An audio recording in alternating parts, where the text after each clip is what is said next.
Assalamu alaikum dear student. Welcome to my YouTube channel Dr. वाहिदुल हमज़ाज़ी। इस video में मैं आपके साथ डिस्कस करूंगा सेकेंड ईयर बायोलॉजी का chapter number 1 that is respiration. इससे पहले अगर आप मेरे चैनल पे नए तो काइंडली वीडियो को लाइक करें और चैनल को सब्सक्राइब करें। तो आइए पढ़ते हैं व्हाट इज रिस्पायरेशन। याद रहे आप लोग 8 के लेवल पर 9th 10th के लेवल पर पढ़ते आ रहे होंगे कि रिस्पायरेशन मीन सांस लेने के अमल को हम लोग रिस्पायरेशन कहते हैं। बट जब आप सेकेंड ईयर में के लेवल पे आते हो या एंट्री के लेवल पे आते हो तो रिस्पायरेशन इतनी सिंपल नहीं है। रिस्पायरेशन का मतलब होता है हवा से ऑक्सीजन को लंग्स के अंदर ले जाना, फिर लंग्स से उसी ऑक्सीजन को ब्लड में ले जाना, फिर ब्लड से सेल के अंदर ले जाना, फिर सेल के अंदर उसी ऑक्सीजन की मदद से खुराक को तोड़ना, फिर उसके नतीजे में जो कार्बन डाइऑक्साइड बनता है उस कार्बन डाइऑक्साइड को वापस ब्लड तक लाना, फिर ब्लड से लंग्स तक लाना, फिर लंग्स के जरिए उस कार्बन डाइऑक्साइड को खारिज करना। This whole process is called respiration. तो हम लोग कहते हैं रिस्पायरेशन क्या है। रिस्पायरेशन का मतलब होता है the process of oxidation of food to produce ATP is called respiration. यानी वो अमल जिसमें हम लोग ऑक्सीजन की मदद से खुराक को तोड़ते हैं और एनर्जी बनाते हैं, उस अमल को हम लोग कहते हैं रिस्पायरेशन। अब कैसे, फॉर एग्जांपल आप लोगों ने कंपोजिशन ऑफ एयर पढ़ा होगा कि हवा के अंदर सबसे ज्यादा नाइट्रोजन पाया जाता है 78%, फिर ऑक्सीजन पाया जाता है 21%, फिर आर्गोन पाया जाता है 0.93%, फिर उसके बाद पाया जाता है कार्बन डाइऑक्साइड 0.04%। अगर इस हवा से हम लोग का ऑक्सीजन को एब्जॉर्ब करें किसके अंदर, लंग्स के अंदर, फिर लंग्स से ये ऑक्सीजन जाता है ब्लड के अंदर, ब्लड में ये हेमोग्लोबिन के साथ मिलकर के सेल तक पहुंचता है और सेल के अंदर ग्लूकोज यानी C6H12O6 को ऑक्सीजन की मदद से तोड़ करके कार्बन डाइऑक्साइड बनाना, H2O बनाना और एटीपी बनाना। This whole process is called respiration. याद रहे ये रिस्पायरेशन बेसिकली 2 टाइप्स के हो, यानी रिस्पायरेशन एक बहुत बड़ी प्रोसेस है जिसको हम लोग डिटेल से पढ़ना चाहे तो उसको हम लोग बेसिकली 2 टाइप्स में डिवाइड करते हैं। एक को हम लोग कहते हैं एक्सट्रासेलुलर रिस्पायरेशन या जिसका दूसरा नाम है गैसियस एक्सचेंज। एक को हम लोग कहते हैं इंटरनल रिस्पायरेशन जिसका दूसरा नाम है cellular respiration.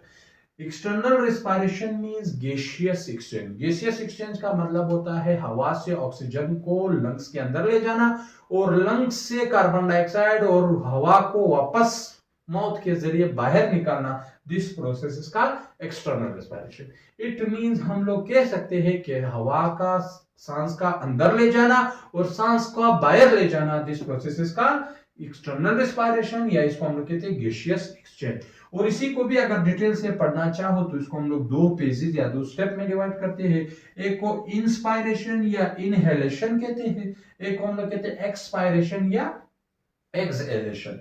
Inspiration means taking of air into the lungs, मतलब हवा का लंग्स के अंदर ले जाना, अंदर ले जाना ताकि उस ऑक्सीजन को सेल तक पहुंचा सके।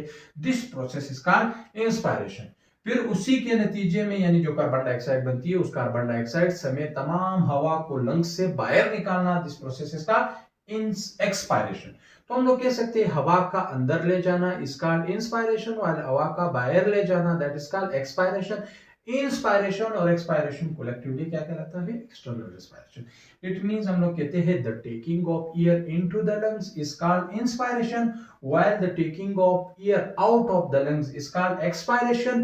The term inspiration and expirations are collectively called external respiration or gaseous exchange, which will be discussed in detail in this chapter.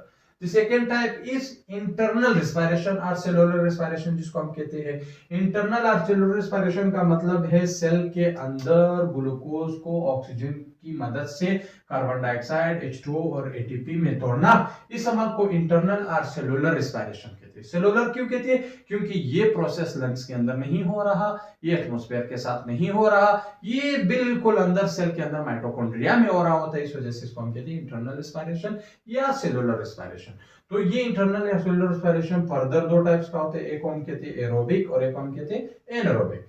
Aerobic means internal या सेलुलर रिस्पायरेशन की वो टाइप जो ऑक्सीजन की मौजूदगी में खुराक को तोड़ता है, उस अमल को हम कहते हैं इंटरनल और एरोबिक रिस्पायरेशन। और अगर हम लोग ऑक्सीजन की गैर मौजूदगी में खुराक को तोड़ते हैं, मेनली ग्लूकोज को तोड़ते हैं और इससे एनर्जी हासिल करते हैं, उस अमल को हम कहते हैं एनारोबिक रिस्पायरेशन।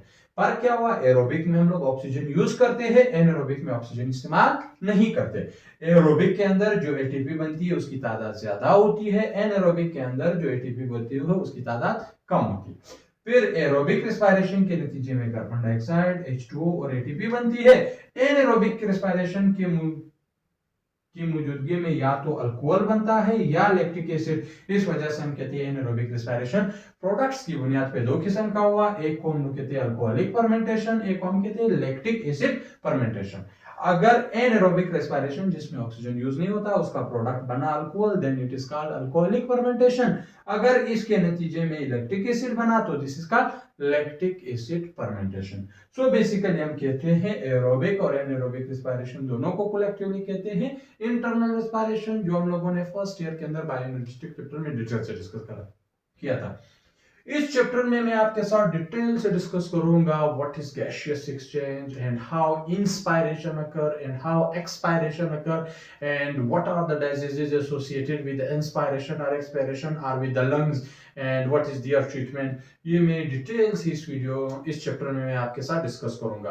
तो यहाँ पे मैं अपनी वीडियो को रोक लेता हूँ, तो इंशाल्लाह सेकेंड वीडियो में मैं आपके साथ इसका सेकेंड पार्ट डिस्कस करूंगा।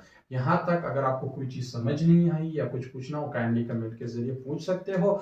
और याद रहे अगर आप चैनल पे नए हैं तो काइंडली आपसे रिक्वेस्ट की जाती है लाइक करें और चैनल को सब्सक्राइब करें।